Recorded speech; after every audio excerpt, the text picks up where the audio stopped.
మన Varahi sales grand festive celebrations ప్రతి 10,000 రూపాయల కొనుగోలుపై ఒక బంగారు నాణెం ఉచితం. ఈ ఆఫర్ జనవరి 15 వరకు మాత్రమే.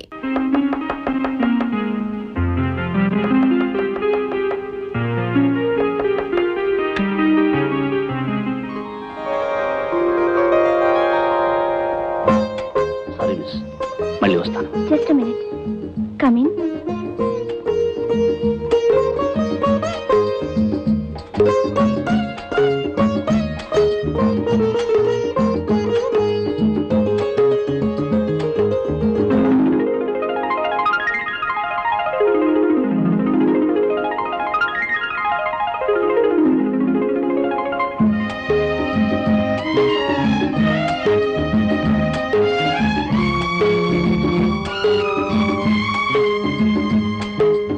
Very good. సోడాలతో ఆడుకునే సోడా సుందర్ని ఇప్పుడే చూస్తున్నాను. అవును, మీరు నేనండి సోడా సూర్ని. అదే మీరు చేయి పట్టుకున్నా వదిలేసిన ఏదో తెలియని ఇది అదే ఏదో బాధపడిపోయేవాడిని. సరేనండి, నా సోడాలంటే మీకు ఎంత ఇష్టం అండి?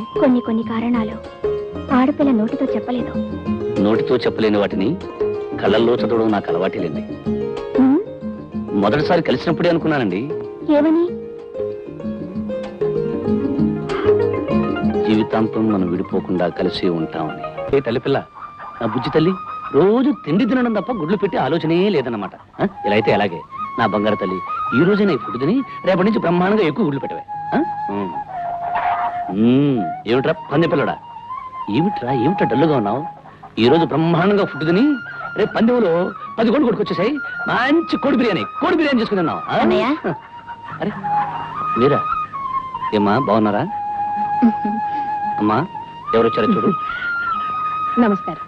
ఏమ్మా, కొత్త కాపురం ఎలా ఉంది? మీ అందరి దీవెనల వల్ల బాగానే ఉందమ్మా. ఏరా సూరి, ఎవరు? ఈ అమ్మాయి లక్ష్మి, ఇతను రాజు. నమస్కారం. నమస్కారం. లక్ష్మి ఆస్తిని ఐశ్వర్యాన్ని అన్ని కాదనుకుని ఈ మధ్యనే రాజును పెళ్లి చేసుకుంది. విన్నాను, వాళ్ళ నాన్న మాట కాదని చేసుకుందటగా. పెళ్లి విషయంలో పెద్దవాళ్ళు అడ్డుపడకూడదు నాన్న. మంచైనా చెడైనా చేసుకునే వాళ్ళకే వదిలేయాలి. జీవితంలో కలిసి బతకవలసింది వాళ్ళు కనుక వాళ్ళ ఇష్ట ప్రకారమే జరగనివ్వాలి. సూరిబాబు, ఈ ఊళ్ళో మా మామగారి కళ్ళ ముందే మేం కాపురం ఉంటే ఆయన కోపం చల్లారదని నాకు తెలుసు. అందుకే లక్ష్మి నేను రామపురం వెళ్ళిపోతున్నాం.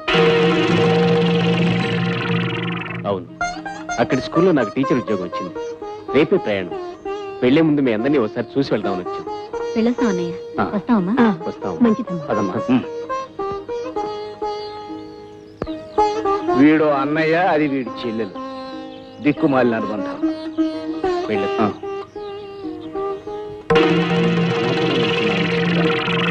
ఎందుకు నన్ను అలా చేశారు? రామాపురానికి నాకు ఏమిటి సంబంధం?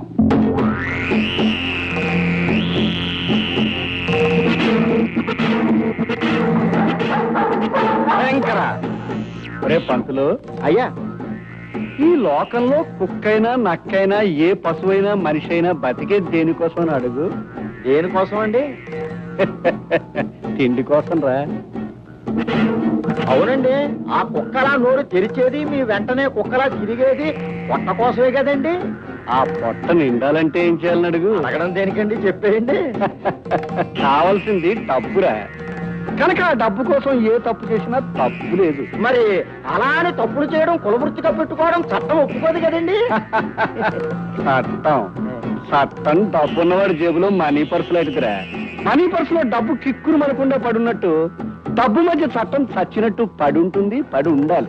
అయ్యి బాబాయ్, జగన్నాథం గారు నిజంగా జగన్నాటక సూత్రధారులు.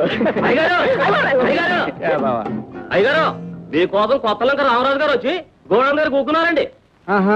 కూర్చో, కింద పడి దొలుతారేంట్రా? అది వస్తున్నాను. ఆగండి.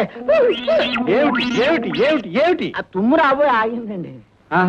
అదేదో ప్రళయం వస్తూ భూకంపం వస్తూ ఎందుకు అరుపులు? తుంబించావక. మరి నా తుమ్ము దరిద్రపు తుమ్మని అప్పుడప్పుడు అంటుంటారు కదండి. అవును, నిజమే. అయ్యా తమరండి, చూడు, నీ దగ్గర దరిద్రం తుమ్ములు చాలా ఉన్నాయని నాకు తెలుసు. సాధ్యమైనంత వరకు నా దగ్గర తుమ్మొద్దు. ఇప్పుడు తుమ్ముతున్నావా? తుమ్మనండి. నోరు మూసుపద. రామరాజు, నా మాట అంటే ఈ చుట్టుపక్కల జిల్లాల్లో మనుషులకి ఏమిటని అడుగు. ఏమిటండి? వేదం అయ్యా, నా మాట అంటే వేదం. వేదం లాగే మామూలు వాళ్ళకి మా అయ్యగారి మాటలు పట్టాన్ని అర్థం కావు గనక నేను తాత్పర్యం అడగలేదు, నువ్వు నోరు మూయి. జగన్నాథం గారు, మీకు మనుషుల్లో అంత పేరు పలుకుబడి ఉంది కనుకనే మీరేదో వ్యాపారం చేద్దామంటే ఏమిటి అని ప్రశ్నించకుండా 5 లక్షలు వాటా పెట్టాం. ఆహా, నువ్వు 5 లక్షలు వాటా పెట్టావు కదా, నీకు సన్మానించి ఏనుగు ఊరేగించాలా? మరో 5 లక్షలు వాటా పెట్టు, అప్పటికన్నా వ్యాపారం జరగదు. ఆ వ్యాపారం ఏంటండి? ఏముందయ్యా, మొన్న తుఫాన్ వచ్చింది, నిన్న వరదలు వచ్చాయి. తుఫాను వరదలు రేపు రాబోయే కరువుకి పైలట్ లేకవయ్యా. కరువు రాకముందే జిల్లాల్లోని ధాన్యం అంతా కొనుగోలు చేసి మన గిడ్డంగిల్లో వేయించడం, ప్రజల అవసరాలు పెరిగినప్పుడు అదే ధాన్యాన్ని ఎక్కువ ధరకు అమ్మడం, అది మన వ్యాపారం. మనం సరఫరా చేసే ఎరువుల వల్ల పంటలు బాగా పండుతాయిగా, కరువు ఎలా వస్తుంది చెప్పండి? నేను దేవుణ్ణి నమ్మి నా దగ్గరే ఎరువులు కొంటారు.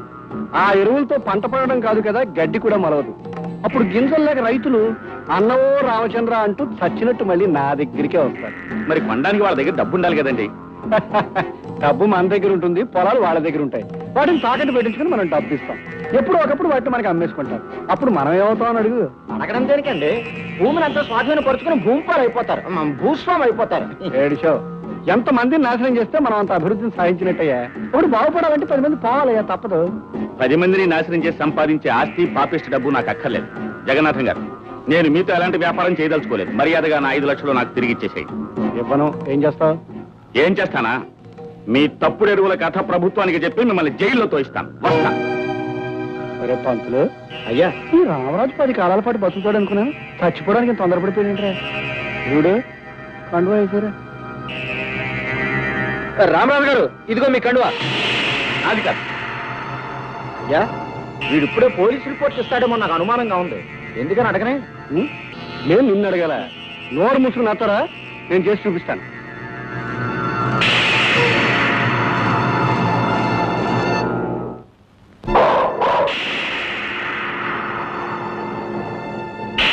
భయంకర, ఒక చరిత్రకు ముగింపు చెప్పిరా.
ఏరా పంతులు, అయ్యా, వచ్చే శూన్యమాసం కదా? కాదండి, వచ్చేది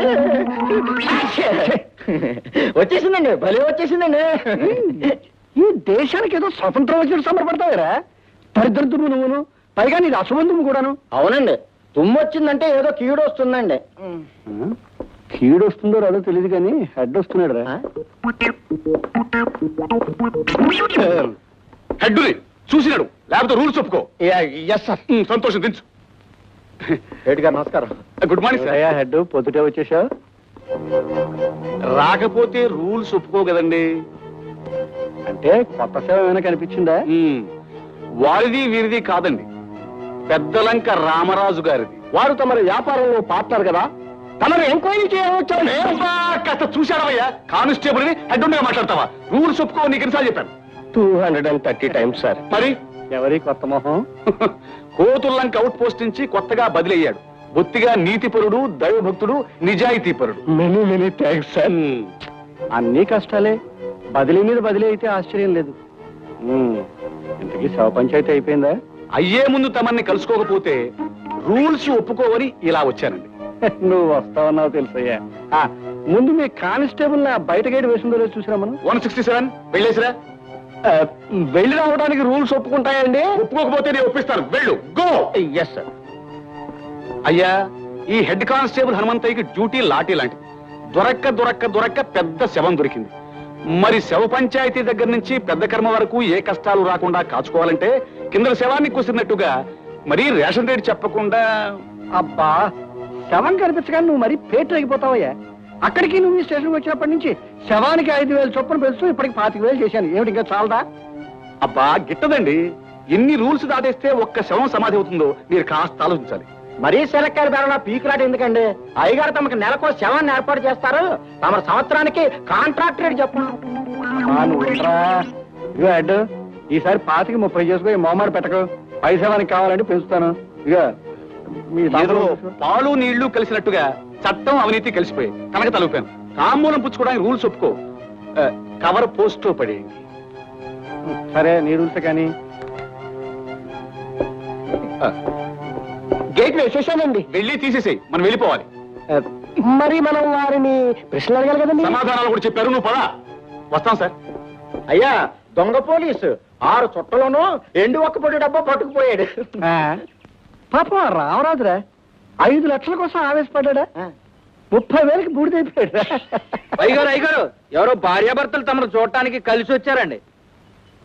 భార్యాభర్తలు కలిసిరాక విడిపోయి వస్తారేంట్రా? దొన్నపోతా. వెళ్ళి రమ్మని చెప్పా. నమస్కారం అండి. నమస్కారం. నమస్కారం. నా పేరు రాదండి. ఈ ఊళ్ళో స్కూల్ కొత్తగా వచ్చిన టీచర్నండి. ఈవిడ నా భార్య, పేరు లక్ష్మి. నమస్కారం అండి. నమస్కారం.